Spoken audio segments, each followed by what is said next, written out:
settle in and listen to our mixtape and know the music vanishes. Enjoy your butternut sandwiches. All right, we're sitting here with Aaron Ogle, the lead guitar player from The Sound and the Fury. We'll just go ahead and jump right into it, and we'll talk about the early days of the band. You guys have been out grinding it out and releasing stuff since the late 90s. How did you guys get started doing all that? So jamming with some guys back in the day out in Raymore, and it was a small town back then, only like 5,000 people, so very small community. And went to high school with Jeff Wood. He was a year older than me, and a teacher put us together from a creative writing class, something I had written in a different class, something he had written.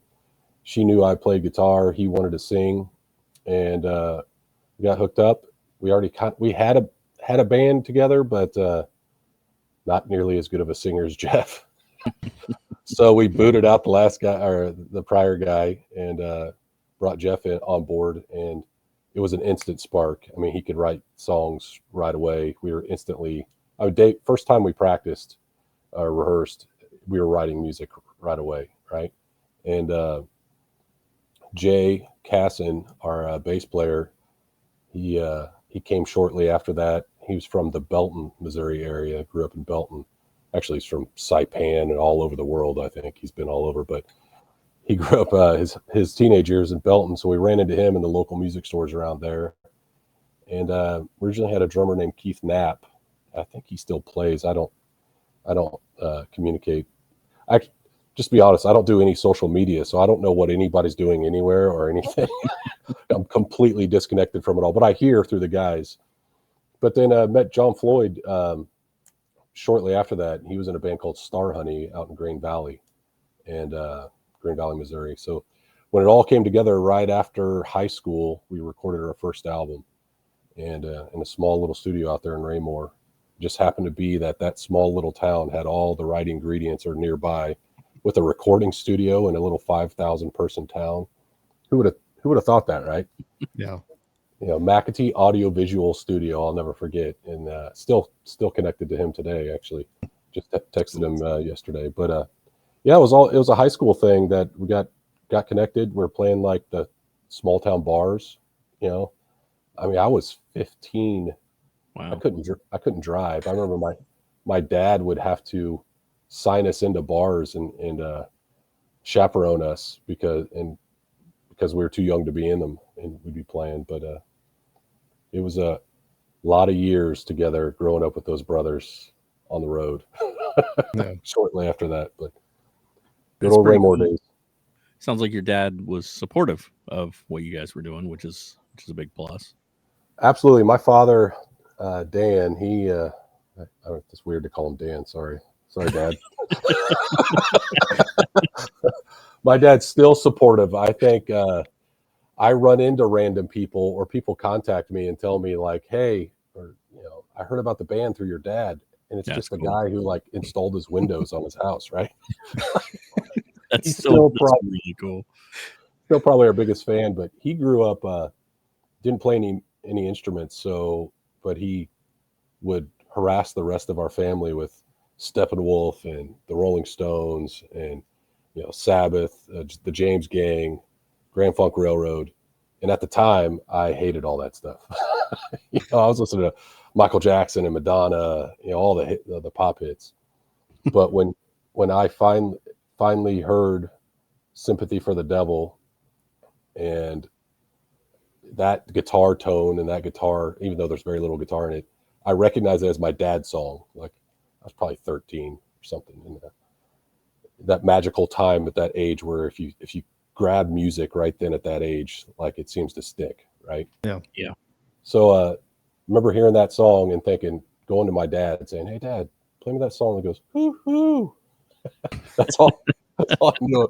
And listen to that whole. My dad drops the record, like lays out on the floor in the living room and just absorbs the music through the flooring and cranked it up loud. And I remember turning to him and saying, "I think I want to play guitar, Dad."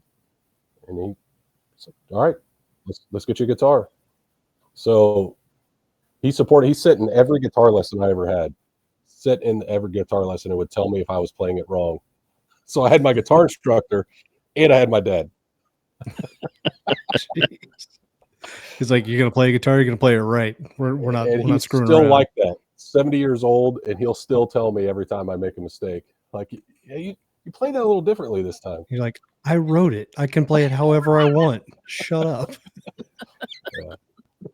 But I love him. I love my dad. He's Yeah. still supportive. He's still involved. So would you say you came from a musical background? Was there a lot of music in your life growing up? So we later found out, since my dad was adopted, that his biological family were musicians. So we didn't know until later in life.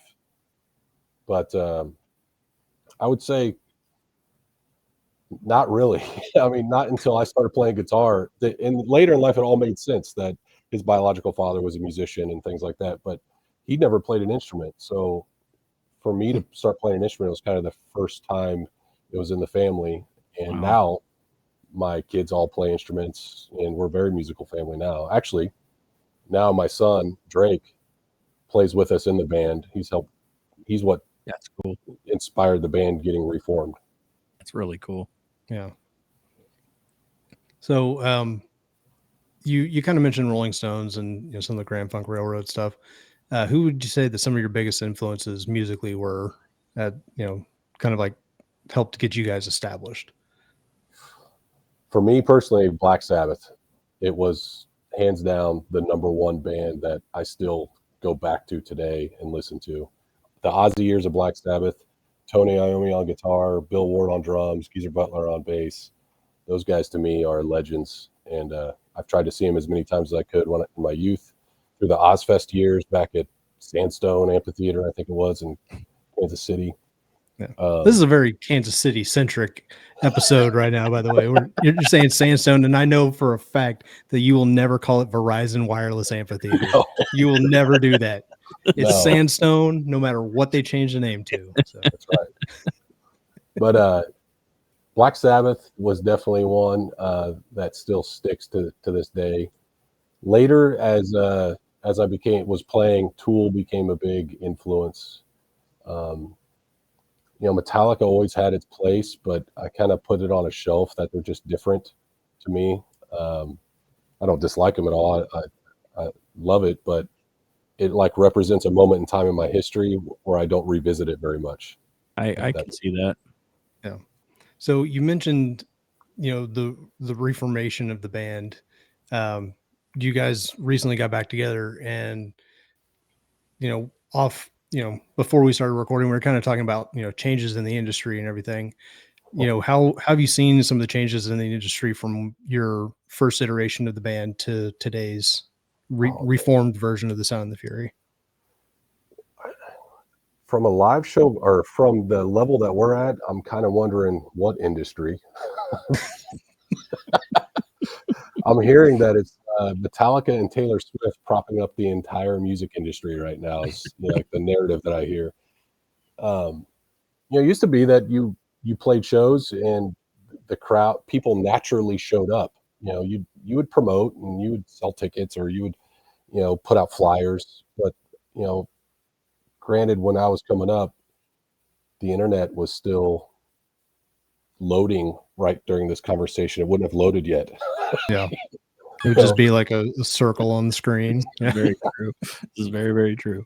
So we weren't utilizing that. It was all music was all about live performance back when we were growing up, and we prided ourselves in being a live band. So now revisiting that, live performance is not nearly. I mean, we even going to shows and watching other bands, that the audience, man, I don't know, maybe it's just because they're my age, but they're not into it like they used to be when I was growing up. I'm like I'm not into mosh pits, but I'm like looking for the mosh pit, or looking for the guy who's about to pop off and get in a fight, or looking for that raucous vibe that's in the room. Like you feel like there's energy in it, and I don't see that. And I think that we're living life through a cell phone and through social media, and it's shifted to streaming and a weird entity of like avatar music or something. I don't even know what to call it. So we're trying to adapt to that through necessity of the industry being that leaning that way, and through necessity of our now that we're older and we can't perform nearly as much as we were, because we were touring nonstop back in the day. But now we're spread out. We got a guy who lives in San Antonio. The rest of us are mainly Kansas City based. So for us to perform, it's flying a guy in, or us traveling down to him, stuff like that. So it's different for us now, but I don't understand the industry. I'm not going to lie. I feel like it's like traveling t-shirt salesman instead of being in a rock band. And Yeah.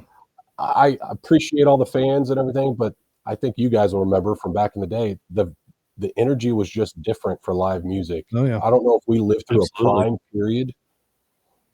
You know, my son says, man, I wish I was alive when, yeah, I think I was born in the wrong generation. If I grew up in your generation, I was like, yeah, we used to say that about the 70s though. Yeah, yes, we did.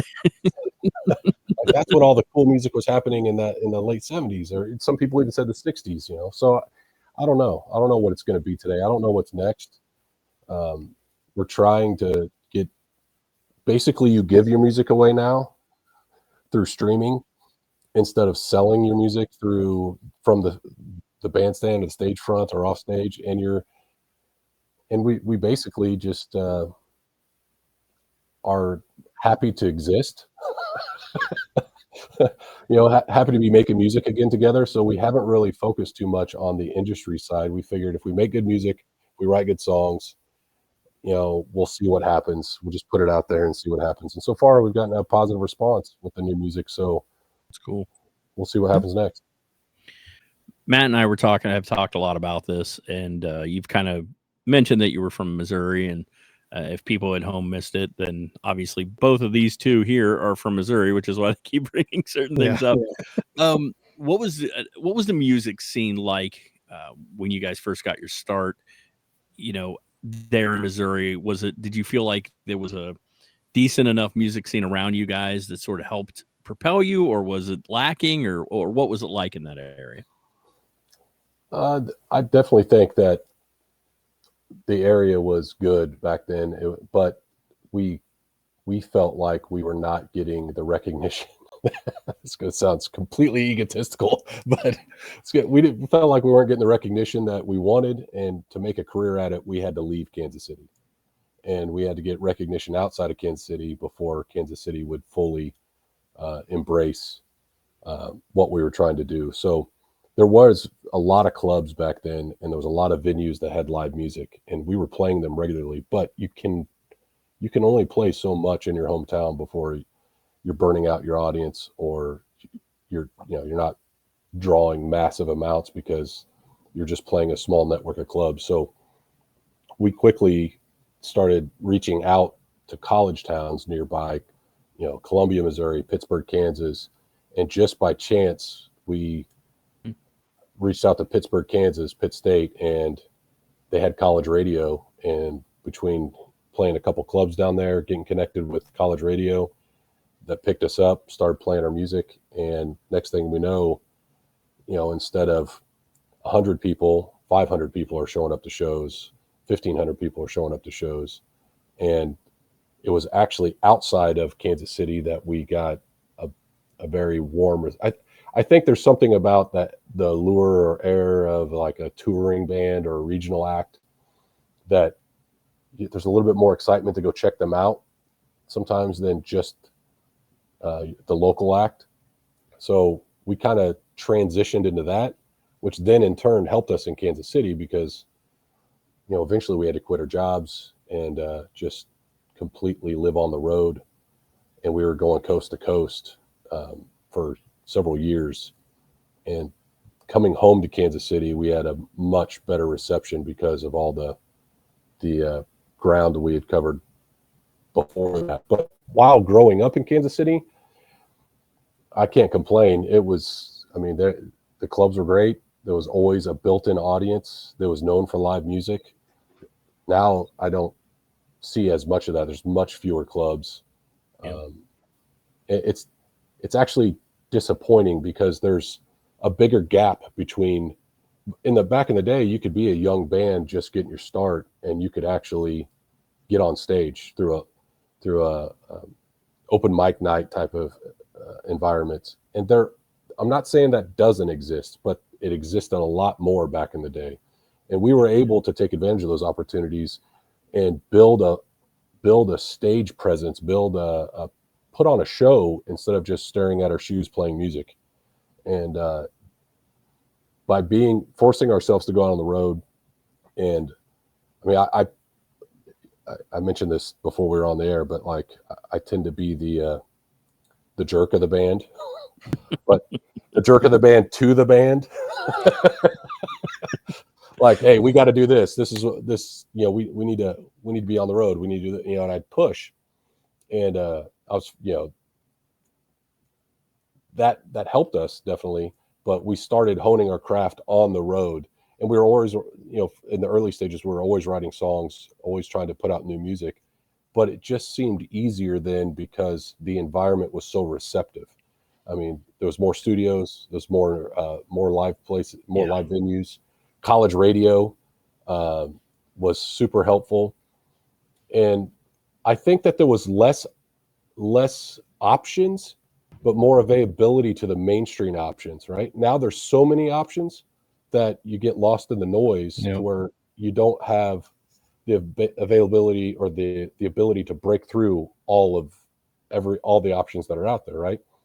So it's an odd parody because I'm saying there was more, and I think there's definitely more today, but they were more mainstreamed. It kind of ran in channels, if you will, or columns or something like that, to where, you know, there's fewer options for radio, but once you broke into radio, that was it, right? Yeah. And college radio was the thing for us to initially break into. And then, you know, 98.9 The Rock here in Kansas City, you know, started putting us on Rockfest and helping us with radio play. When the label started coming, that started, you know, providing that attention back in Kansas City. But it was really getting established outside of Kansas City. And I think that was healthy for us because, you know, you're not the same band you were when you come back, because you've honed your skills, you've developed your live set, and it was a growing experience for us. That, you know, everybody says, I heard today when I was listening to your guys' podcast earlier that, like, you know, you get tighter on the road. You get tighter on the road, and you're playing. You could say all those cliche things like we were in the pocket, or, you know, all those things, but we also had built a live set that was, I mean, we hit people in the mouth right off the bat and kept punching the whole way through that live set to where we were trying to blow people away. And it was aggressive music too. I mean, Jeff's not a screamer. He's a singer, but we were all about putting on a show and blowing people away every single night on stage. And I think we achieved it for some years. Yeah. Now, so where's the stage? Where's the live shows? Where's the It's on YouTube. And there's so many options. So get a live stream. Yeah. It's a weird situation because you can listen to so much more music today on my phone, but even the quality of the music is less than what we focused on making back in the day, right? Yeah. You always focused on having the best quality recording.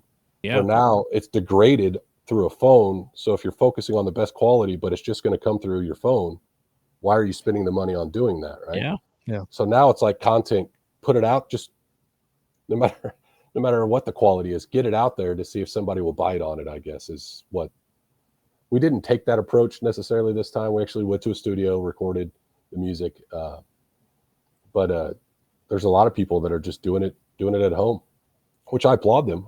I think it's great that they could do that, but it's foreign to me. Yeah. So yeah, you mentioned writing new material for the new album, which we'll talk about here in a little bit. Where do you guys find inspiration to come up with some of the lyrics for your songs? Wow. So Jeff Wood definitely is a lyricist, and we don't contribute anything to vocals on, and I don't know where Jeff comes up with this stuff. He's a short story writer, and he's always telling a story. It doesn't happen to always be his narrative. Sometimes it's somebody else's narrative that he's telling, but sometimes it is his narrative. I don't know the the percentage of it, but he blows me away with where he grabs things out of, I honest to God, guys, I can't really answer that. I can tell you that I'm probably Jeff's biggest fan That's cool. with the material that he comes up with, and I am always blown away. But how the writing process in general will work was, we would send Jeff, some recordings and from our studio in our basement, and then he'd record it in his home studio right now in San Antonio, and then send it back. And sometimes it was like bang bang. We'd send him something in one evening, he'd send us something back right away. But Jeff's the one that he can come up with a new content immediately. I mean, he's immediately inspired. Actually, I got a good. You want to talk about lyrics and talk about Jeff with lyrics? I hope he doesn't mind me telling this story, but I'll tell it because I think we'll believe it if he does. I think it's awesome. So Jeff has continued to make a career for himself playing music. He's the only one of us that actually, after the band fizzled out and we all went our separate ways, he continued to be a solo artist. And he had to diversify, right? Because it didn't reach the heights that he wanted it to reach. But so he, besides playing clubs, besides playing live music as a solo artist with an acoustic guitar and writing his own material and everything, he also found that he was able to do things with helping veterans, going to hospitals and helping people. And he's got hooked up with this project where he's it's like Wounded Warriors, but it may not be exactly Wounded Warriors, something like that, where he's meeting veterans. He interviews them, like 12 couples. He'll interview 12 couples and have them tell him his story and sit down and write a song right to them based upon their story. That's crazy. He record it on their phone for them. Then he goes down to the next person and down to the next person. Then he circles back after doing all 12. He listens to what he wrote to them. He refines it a little bit and then says, all right, get out your phone, record this. And he plays them a song that's their story that he immediately spontaneously wrote. That's really cool. I've never met a person as talented as Jeff Wood to be able to spontaneously come up. We took a trip into Texas and visited with him and took all of our studio equipment down and set it up in his house. And we'd be jamming upstairs in his loft area, and he'd come upstairs, listen to it for a minute, and goes, all right, I'm going to go feed my dogs. I'll be right back. He'd go downstairs, come back and say, all right, I got it. Get ready, hit record. And he would nail it. And for me, I had to take lessons. I had to work at it, and I'm still always trying to Matt, you play guitar, so it's a lot of plateaus, like steep inclines and very long plateaus. Yeah, you just get really annoyed by raw talent is what happens, basically. You're like, oh, I hate this guy for being so good. Well, we went through those years. Yeah, we went through those years too. But I think the thing with Jeff and I specifically, not anything against the rest of the guys, but me being a hammer and him being extremely talented, we challenge each other to make something better. So I think if Jeff was here, he probably doesn't like me telling the last story, but this story I think he would agree with, or this comment, that like we've always had a challenging relationship historically, but we make a better product together than we've ever made apart. That's cool. And we now appreciate that. We recognize that now and appreciate that more, and just choose to focus on that now, on that creatively, and we collaborate better collectively. And even though he's been doing his own thing for 2 decades now, that we equally feel like the stuff we're doing now is stronger than anything we've done before, both independently or collectively. It's great. So, sometimes that inner turmoil sort of drives you. It does. David Byrne of the Talking Heads has talked about it. He said, we had a lot of maturing to do, obviously, from the time we were in the band to now. He said, but I wouldn't change it because a lot of that helped us create some of the stuff we created. And I think that there's a lot to be said when you're younger. you don't always know how to do things without butting heads. And as you get a little older, you mature, but it does drive a lot. It's a lot of creative juices get to flowing in there. So that's pretty cool to hear. I actually, yeah, you were young. You still are, man. You're still young. We're all young at heart. I just can't remember anybody's name half the time. That's my problem.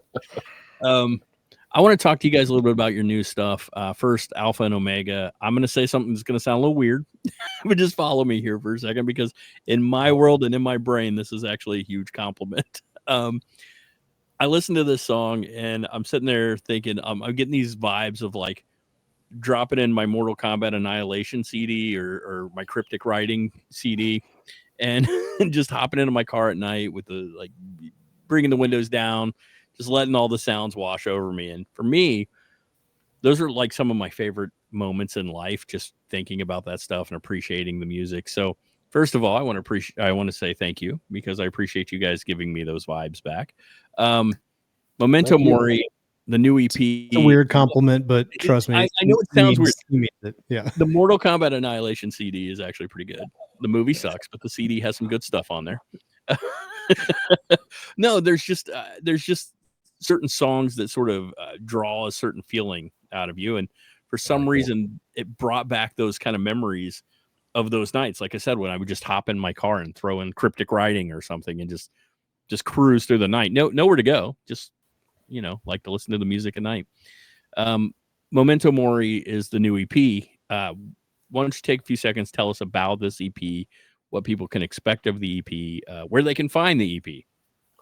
Yeah, so we can find it on the Sound of Fury through all the streaming services. But unfortunately, since we've last worked together 18 years ago, there's been a couple other Sound of Furies, and there's this book out there that everybody likes to quote. There's a book. I'm not gonna lie. I noticed that there's like an Austrian choral group that I came across while I was, trying to pull images for this. Band. Yes. And I hope that we're really helping their hits right now. But we get a lot of like, hey, I looked you guys up, and there's like 3 other Sound of Furies, and we never anticipated the complications that would come. 25 years ago or whatever, when we changed our band. We were originally called Alter Ego and had to change it then to the Sound of Fury. So now if you look us up on all of our socials, usually it's the Sound of Fury family. The reason why we do that, call it family, is because we all have kids now, and family being the most important thing to us. Our kids are incorporated into this. My son plays in the band. John Floyd's son Levi is helping us out with social media because he actually knows about it, and we don't know what we're doing at all. Sally, John Floyd's wife, John Floyd's wife is actually helping us out with that as well. Jeff's got kids. We use them as a soundboard. They're all music. All of our kids play an instrument. All of them give us feedback, and they've played on stage with us. Drake plays every show now and helps write the songs, and the rest of the kids that are associated with all the members have been on stage, played, and sang with us, because we didn't have a family other than each other growing up. We were on the road so much, and now with the change of life that's come, in order to make this happen, we have to recognize that we're different people than we were then. We all have children. They're our number one priority. So the Sound of Fury family is one way that you can find us through any of the social media, all of them, Instagram, Facebook. We have a fan page on Facebook, Spotify, and I'm old school. I didn't know that Amazon's not cool to listen to music on, I guess. I don't know. I guess everybody uses Spotify. I'm completely out of touch with all this stuff. I'm completely ill prepared to talk about where you can find us because you're on TikTok as well. TikTok as well. People can go over and check you guys out on TikTok. We'll put a link in the show notes. We will definitely put some links in our show notes so people can find you guys. Like I said, I was telling you before we started that I've kind of shared your music with some of my friends that I thought would really get into it. And they are. I mean, they've come back. It's been all positive. People are like, man, these guys are great. I get a lot of they sound like this or they sound like that. You're going to hear that stuff a lot with the band, but I'm like, yeah, but that's the point. I knew you would like them because you like all of this stuff, and they encompass a bunch of that, man. So we're stoked to help you guys promote in any way we can. Thank you. I would ask where people can go to find out more about the band. We're going to put links for that. How about upcoming shows? Do you guys have any upcoming shows? You guys playing anywhere? Yeah, we just got a show announced down in Pittsburgh, Kansas. I was mentioning College Town. June 8th, we're playing. It's like their Lincoln Park Amphitheater Arena. So it's an outdoor show festival. I know Radkey, which is a big hot band right now around the Kansas City metro area, is also playing. Godzillionaire. I know that all that's advertised in all of our socials, but we did play a show. It was kind of ironic. We after 18 years of not playing, my son got us back started into playing. He wanted to pick up guitar, also bought a drum set. He picked up the drums, started playing drums, and him and I jamming, got Jeff back incorporated into it, and all the guys got incorporated into it, and Drake has stuck with it and played with us because of originally it was somewhat out of necessity because Jeff being in San Antonio, that he would just cover his parts, and now he plays live all of his parts, right? So in doing that, we've been able to, I think Jeff put something on social media, a little clip, and a booking agent from back in the day hit us up and said, hey, let's do a show, reunion show. And cool. We talked to each other, said, we're not even really a band anymore at the time. This is about 2 years ago, I think. So, all right, we'll do it. But we sold it out. It was like a 600 seat, casino down in Pittsburgh, Kansas, a casino of all things. But we sold out. We were the headliner. They said it was the fastest selling show they ever had more hits than anybody they've ever had down there. On the social media, I think Facebook had something like 24,000 hits on it. Wow. It was crazy, astronomical numbers compared to what we were used to. So it went down there, played. It was a great success. And then the shows are a little bit infrequent right now because of geography and the complications that come with us being spread out and everything. But we quickly turned that into an opportunity to go in the studio up here in Kansas City, just massive sound studio, and worked with Paul Malinowski. And we were completely out of touch with current events with music. So we got word through some friends that we should go check out his place that had a good rock and roll vibe. We only went in to record 4 tracks, and 4 tracks. We scheduled 20 hours of time, and in 3.5 hours we were done with the music. Not the vocals. Jeff hadn't flown in yet to do it. It was just going to be guitar, bass, drums. But we thought we were going to break it apart, and Matt, from a lot of recording styles these days are, you just focus on capturing the drums and then you build it from there, add bass, add guitar, and punch in, punch out, fix your mistakes. And we were so well rehearsed, even with Drake playing with us, we did it all live in the studio. So Alpha and Omega you're listening to, that is a live version in the studio, and all 6 tracks. So after 3.5 hours, we had, the remaining time available to us, and we're kind of scratching our heads like, well, if we're done, what are we going to do with the rest of the time? So we threw on 2 more tracks that we weren't even prepared. We threw on Freedom and Run. We weren't prepared we weren't thinking we were going to record them, but we were like, well, we're here, let's just do it. And then we flew in Jeff, and he came in and did the vocals for the rest of the time in the studio. But really, in 3.5 hours time, we had met our goal. And I'm extremely proud of this album or EP over our prior work because, one, we got John Floyd back in the band. There was a time period that he wasn't with us. Our prior album, Another Stage, we had Nathan Russell on drums, which he did a great job. We toured with him, loved the guy, but at the same time, John Floyd was our high school friend growing up. He's like a brother. He's probably my best friend, to be honest with you. I'm probably not his best friend, but he's probably my best friend. We'll put a little pop-up on screen. But no, I'm extremely proud because the original lineup got all back together to do this. My son's involved in it. We did it live in the studio. Just all the pieces came together, and Jeff's vocals on this, you mentioned, I totally know what you mean about, the windows down, driving your car. Yeah. Music is one of the only things that brings back the smells, brings back, you can remember your memory. It takes you right back to those same moments in time. And it's like almost the only, with all the technology we have now and with all the forms of entertainment we have now, like we kind of have an ego that we understand everything. And and Alpha and Omega plays to this with, like, it's kind of a version of religion versus technology, right? But music is the only thing that seems like it's still magical to me. Yeah. Like everything else, we already kind of think we know enough that science can explain it, right?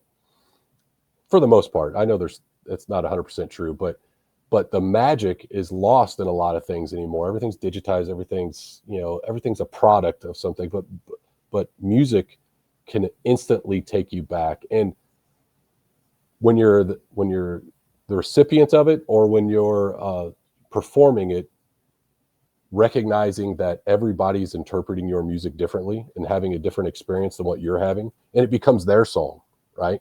It becomes their moment. Yes. And to be able to do that again, I can't remember who said it. Some famous rock star is like, after you release the song, it's the audience's song. It's no longer yours. And then we feel like an obligation to represent the past well, but also if we can, by performing the songs that were hits and we got radio play on, but these new songs we feel extremely proud of, and think that, Jeff's arena-sized voice, anthems, sing-along lyrics, and the content that he sings about, Jeff is a singer that will tell a story, and it's socially relevant, it's timely, that it makes you think a little bit, but it's not so heady that you're also singing along with it, even if you don't know what he's saying. You can make up the lyrics if you don't agree with them, but it's magical. I think music is the last, like, the undefined magic thing, and I still feel that from my youth. My son's experiencing now and discovering it for himself, and to see my son, take on music and experience it as a father-son moment with my best friends, and be able to create it, perform it, record it, and I can't speak highly enough about how stoked I am, because now it's a forever moment to pass on to my kid too, right?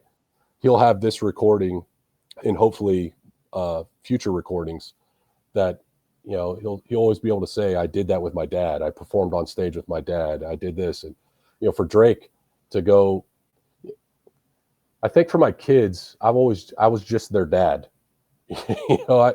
And I wasn't in the band anymore after I started having kids, and they always knew that the Sound and the Fury existed, but I was working a day job. I was just raising a family.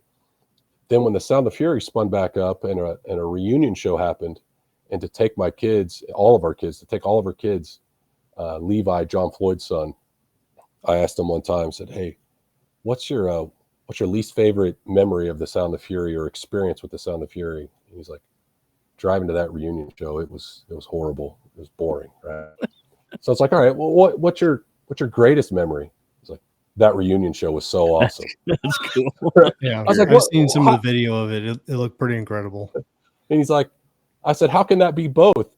And we identified it in the conversation. He didn't realize what the Sound and the Fury was. He just thought it was something his dad did. Yeah. And it changed the perspective that a son has of his father, to be able to see that maybe he's cool. I mean, maybe we're not cool. Maybe it's just dad rock. I don't know. But like, maybe my dad did something that's cool. And I have that experience with Drake, my son, that we're extremely close. We do a lot of things together. We spend a lot of time together, both writing music, recording music, listening to music, and to have that tight bond, not only with the guys again in my life, I feel blessed to have that, but extremely blessed that we all have it incorporated with our families. Yeah. I don't know. I mean, I had something similar with my dad, and I still do. And my dad, still a fan and still involved, but in all of our lives, but it's different with our own kids because we're now making music with them, and they're helping us handle all this technology that we don't know what we're doing. That's pretty cool. It's actually really cool. I have similar stuff going on with some of my kids now, asking them for, we're doing the video end, we're putting stuff on YouTube. My daughter's a big YouTube, she loves it. So finally dad can get her involved, and I get to ask her all kinds of questions, and same kind of deal. They've always heard about the things I do. Now they get to see them and give feedback on them, and it's a really cool thing. So it's really cool to hear that, and to hear that you guys get everybody involved just makes it that much better, in my opinion. So, oh, and by the way, he got my cool compliment. He understood what I meant, man. Yeah, I know.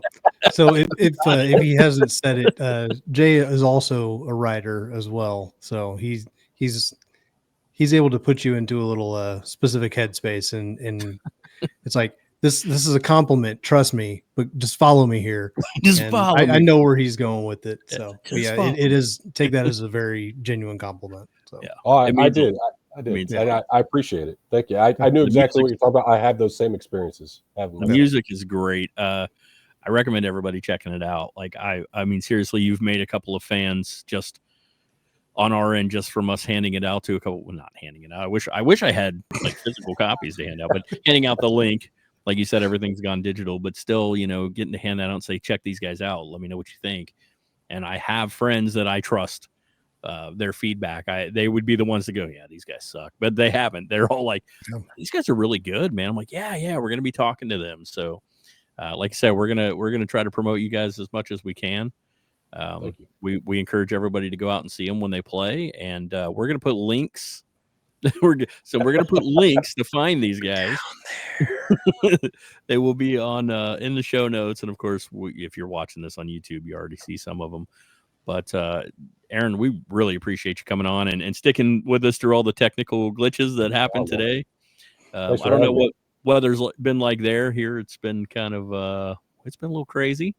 So I'm just glad that everything's stayed on my end, because we've got some storms going through. So thank you for sticking through it all, man, and we wish you the best of luck. Thank you, guys. I appreciate it. Thank you very much. All right. And tell I'm sorry, what was John Floyd. I meant to ask you, like, do you say John Floyd? Is it always John Floyd? It's not. I tease him because I'm Aaron Ogle and he's just John Floyd, but Floyd's not his last name, right? So right. Yeah, he's the only John I've ever known that's not John. He's John Floyd, right? Okay. So his John Floyd Whitaker, but everybody calls the guy John Floyd. Okay. We get that. We have weird names too. I get called different things from different people, but you can tell John, he missed out, man. No, we're kind of bummed we didn't get to have him on, and maybe down the road we'll try to have you guys back on, and maybe we can get him then. Yeah, I appreciate it, man. Thank you very much.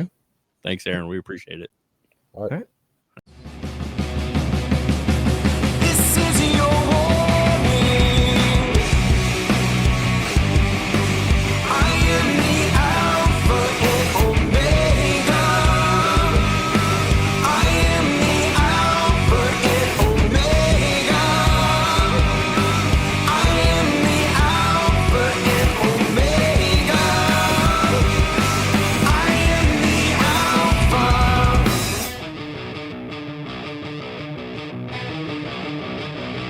Let them be more.